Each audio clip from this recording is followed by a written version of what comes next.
Hello, this is Richard Hewitt with Lost Tribes Cafe. Last week I shared a little bit about the old man up in the village. I went up and talked about his culture and traditions and shared some things from the script, which is the Bible, but I don't like the term Bible because I find it very divisive in this day and age. I think it's a Greek word that can be translated into different cultural languages. And I think the script works. It's God's script. But anyway, we talked, and this old man, even though he had a Muslim and a folk Tingerchilik background, found his culture and his traditions and his faith in the script, in the good book. In Genesis, we read Genesis, I think it was 18 and then 32 together, and he was absolutely mesmerized by the book. He kind of came back to the book. I believe his faith was restored, his ancient faith. He wasn't converted to Judaism or Christianity. He just came back to his ancient faith, the God of the script. And it was beautiful. So I want to talk about something that I talk about in the end of chapter 1 of my book, Come Home. And it's about conversion.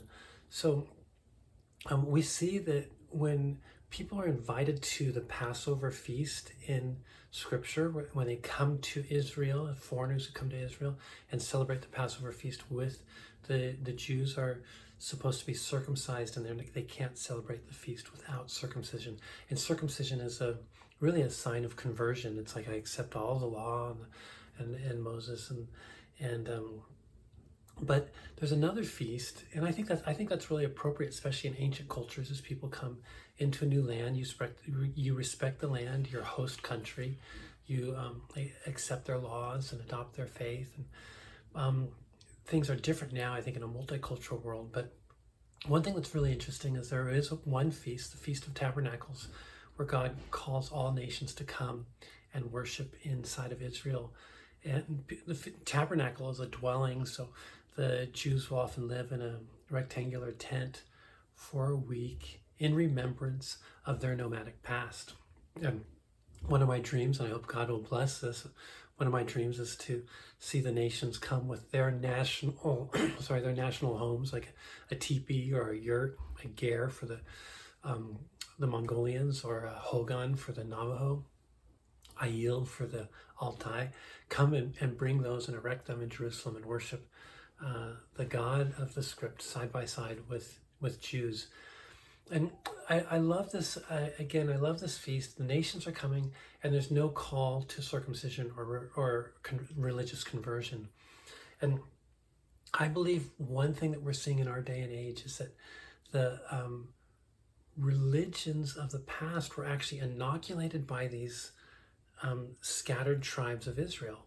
And so when a Shinto priest comes back to the God of the script, I believe that he's actually coming back to his ancient God, the God of his people, of his forefathers, and that his job is now not to convert to Judaism or Christianity, but to restore the faith of his past, to restore Shintoism back to its original Torah-based or messianic origin.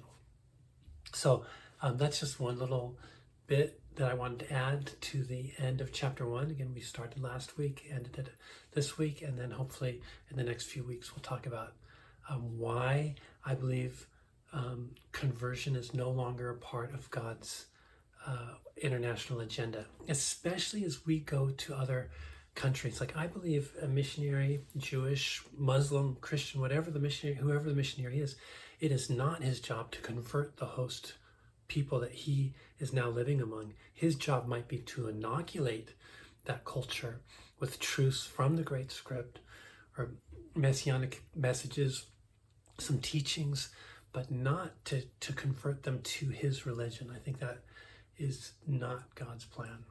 All right, next week we'll talk about chapter 2, 3, and talk to you later. Bye.